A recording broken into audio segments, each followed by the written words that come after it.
സംഘപരിവാർ ബന്ധമുള്ളവർക്ക് മാത്രം ഇടം ലഭിക്കുന്നതാണ് കേന്ദ്ര സർക്കാരിന്റെ അഭിഭാഷക പാനൽ എന്ന് പറയുന്നത്. സ്വാഭാവികമായും BJP അനുകൂല നിലപാട് കോടതികളിൽ സ്വാഭാവികമായും ആ അഭിഭാഷകർ പറയേണ്ടി വരും. അങ്ങോട്ടേക്കാണ് ഇപ്പോൾ ചാണ്ടി ഉമ്മൻ അഭിഭാഷകനായി പോകാൻ പോകുന്നത്. ചാണ്ടി ഉമ്മൻ ഏത് രീതിയിലായിരിക്കും അവിടെ കേന്ദ്ര സർക്കാരിന്റെ നിലപാട് പറയുക എന്നത് ഏറെ പ്രസക്തമായ ഒരു രാഷ്ട്രീയ ചോദ്യം തന്നെയാണ്.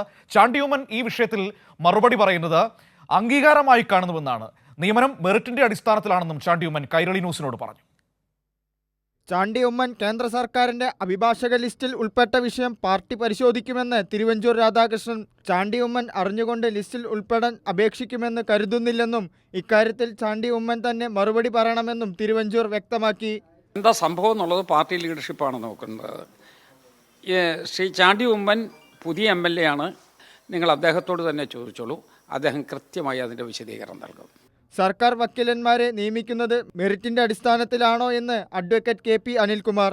ചാണ്ടി ഉമ്മൻ വെറുതെ അവകാശവാദം ഉന്നയിക്കുന്നുവെന്നും വീണിടത്ത് കിടന്ന് ഉരുളുകയാണ് ചാണ്ടി ഉമ്മനെന്നും അനിൽകുമാർ പറഞ്ഞു.